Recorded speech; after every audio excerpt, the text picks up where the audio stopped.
Bismillahirrahmanirrahim. Assalamualaikum warahmatullahi wabarakatuh. Alhamdulillahirabbil alamin. Segala puji bagi Allah Subhanahu wa taala yang dengan rahmat-Nya kita kembali dipertemukan dengan bulan suci Ramadan, bulan yang dinanti, bulan yang dimuliakan, dan bulan yang Allah jadikan sebagai ladang pahala bagi hamba-hambanya. Salawat serta salam semoga senantiasa tercurah kepada Nabi Muhammad SAW, teladan terbaik sepanjang zaman.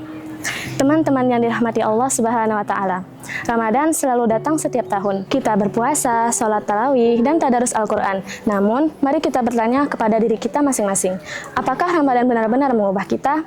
Ataukah Ramadan hanya menjadi rutinitas tahunan tanpa bekas dalam akhlak dan keimanan kita? Allah Subhanahu wa taala berfirman, A'udzu billahi minasyaitonir rajim. Innallaha la yughayyiru ma biqaumin hatta yughayyiru ma bi anfusihim. Sesungguhnya Allah tidak akan mengubah keadaan suatu kaum sebelum mereka mengubah keadaan diri mereka sendiri. Quran surat Ar-Ra'd ayat 11. Ayat ini mengajarkan bahwa perubahan itu tidak datang secara otomatis, tetapi harus diiringi dengan usaha dan kesadaran dari diri kita sendiri. Ramadan adalah momen terbaik untuk memulai perubahan itu. Teman-teman yang berbahagia, puasa bukan hanya sekedar menahan lapar dan haus, tetapi melatih pengendalian diri. Kita dilatih untuk menahan amarah, menahan hawa nafsu, dan menahan lisan dari kata-kata yang menyakiti.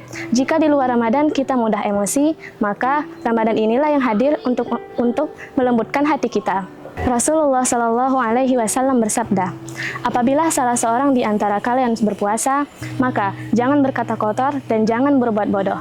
Jika ada yang mencelanya, maka hendaklah ia mengatakan, sesungguhnya aku sedang berpuasa. Hadis riwayat Bukhari dan Muslim. Hadis ini menunjukkan bahwa puasa bukan diukur dari kuatnya menahan lapar, tetapi dari akhlak yang semakin terjaga. Teman-teman sekalian, Ramadan juga mengajarkan kita untuk peduli. Ketika kita merasa lapar, kita akan diingatkan dengan saudara-saudara kita yang seringkali merasakan lapar setiap hari. Maka, tidak heran jika bulan Ramadan disebut dengan bulan sedekah. Memberi di bulan ini bukan hanya menambah pahala loh, tetapi juga membersihkan hati kita dari sifat egois. Selain itu, Ramadan adalah bulan Al-Quran, bulan di mana wahyu pertama diturunkan sebagai petunjuk umat manusia. Jangan sampai Al-Quran hanya kita baca di bulan Ramadan, lalu kita tinggalkan di bulan-bulan setelahnya. Jadikanlah Al-Quran sebagai pedoman hidup, bukan sekedar bacaan musiman. Teman-teman sekalian, yang paling mengkhawatirkan adalah ketika Ramadan telah berlalu, tapi kita kembali pada kebiasaan lama, lalai dalam sholat, mudah marah, dan jauh dari Allah. Padahal, tanda diterimanya amal ibadah Ramadan itu adalah lebih baiknya diri kita setelah Ramadan. Maka, marilah kita manfaatkan sisa Ramadan ini untuk mulai perubahan itu. Perbaiki sholat kita, jaga lisan kita, perbanyak taubat, dan dekatkan diri kita kepada Allah Subhanahu wa Ta'ala.